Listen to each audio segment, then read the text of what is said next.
I'm Mort. This is my garage. I'm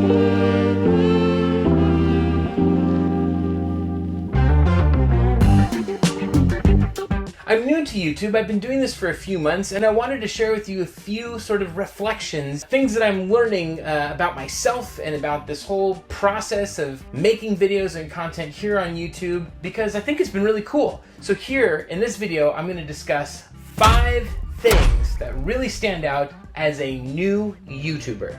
Let's get into it. Number 1, I love editing. This is so much fun to create and edit these videos. I used to be in a band. Step away! And I've been in a lot of different bands.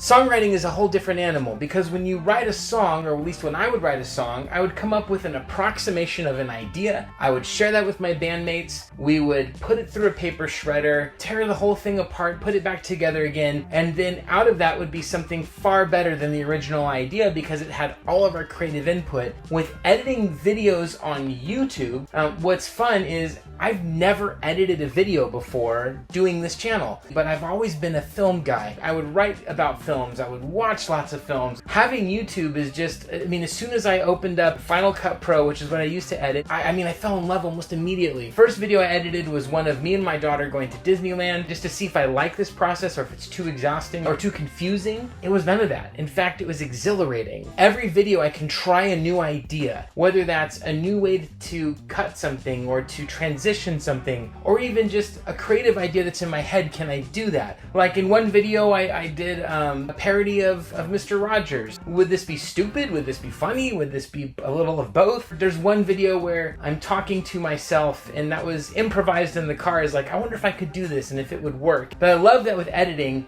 I can regularly do something new. That's one of my personal challenges in every video is, what can I do in this video that I haven't done before? The other thing I love about editing is, having been a musician for much of my life, I wasn't the best about earplugs. And so I developed a condition called tinnitus or tinnitus, which is where your ears constantly are ringing. So for example, you go to see your favorite band play, the concert is loud, and maybe that night when you go home your ears are ringing. Tinnitus is that sound, but it never stops. It's manageable, I'm okay. Shout out to all the people who are dealing with tinnitus. Editing is great because I have a different sort of creative well that I'm drawing from, and also I'm not damaging my ears in the process because I just like rock and roll too much. Number 2, finding my own lane creatively has been a lot of fun so far. So right now I'm pacing myself to where basically every other video is a game hunting video, but every other video between those is something new that I haven't done before. Finding your own creative lane in this world with retro video games is really interesting because you have to kind of find your own voicing. How many people are doing game hunting videos right now? You can literally search on YouTube and find dozens and dozens, if not hundreds of creators making videos of finding a crazy deal at a garage sale or at a swap meet. I love those videos, I make those videos, but at the end of the day, how many times can you make the storyline of, I couldn't believe that I found this game for a couple of dollars and it paid my mortgage? There's only so many times you can tell that story for me to where it feels fulfilling, and ultimately it feels a bit meaningless if that's the only story that's being told. I'm enjoying the kind of narrator sort of role that I get to play in my videos because I like talking about the games, not just about the deals. I like the deals, I like finding the deals, and wow, that's crazy that it happened, but I also like talking about the game or the culture around the game. And then I love film clips. I love TV clips. Son, you got a panty on your head. You drive fast, eh? I love sharing things with other people that I think are fun and funny or interesting. I'm the guy that when my family gets together for, any event or holiday or whatever, there's inevitably a time where for an hour we'll sit in front of a TV and go, hey, have you seen this stand-up comedy thing? This funny SNL skit? This funny YouTube skit? I can do that all night because I just love laughing with people. And my hope is that when you watch my videos and you see one of those, movie clips or TV shows, that you'll watch the end credits where I reference what those are, and that you might be inspired to watch one of those films. I was messaged by NES Addict, and he said, dude, I love that you put in a clip from Bottle Rocket. I haven't seen that movie in years.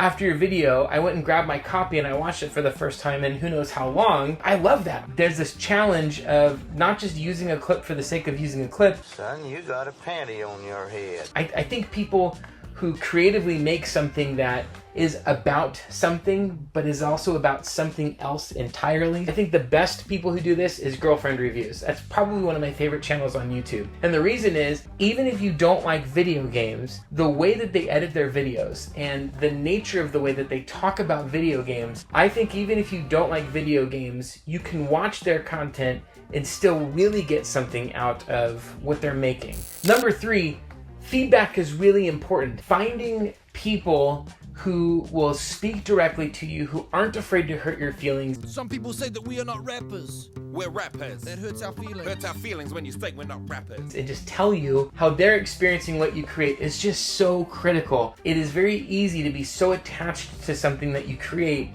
that when someone says something to you, it feels so personal, like they're personally attacking you. But let me ask you a question. Would an imbecile come up with this? When my band would play shows, there was always at least 1 or 2 people who I sort of designated in my mind as those are the critics that I want to go talk to afterward. They were good at being critical of something about the song in a way that was like not about you personally. You know, they wouldn't say you're dumb for singing that song, you know, what's wrong with you, dum-dum. They would say more like, you know, I don't like how that riff came together. That melody could be better. Let people be direct with you and take that feedback, because I think it makes the content better. It makes me better as a creator and more creative in general.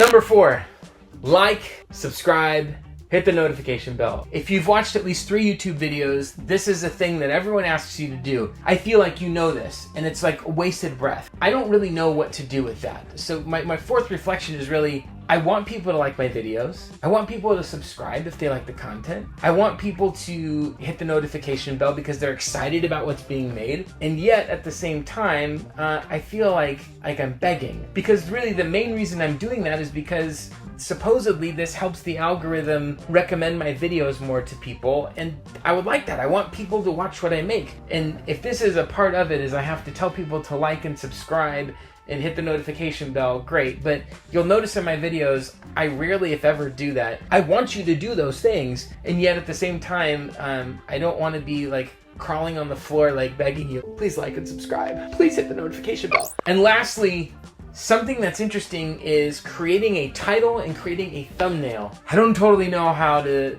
wrap my head around that either. When people make their titles and their thumbnails, it's usually such an over-exaggerated facial expression that, like, really, is that why people click? Like, I can't think of a time where I've clicked on a video because of someone's facial expression, and yet I have. You see a video where someone's going like, oh, I found something crazy for Jeep, or just,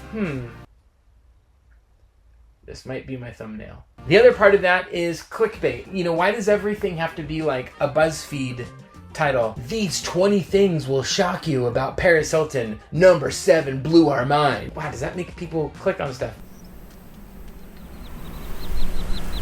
There's, you know, millions of people, millions and billions of videos that are on YouTube. Finding a way to just get someone to notice your video, you kind of have to play the game a little bit.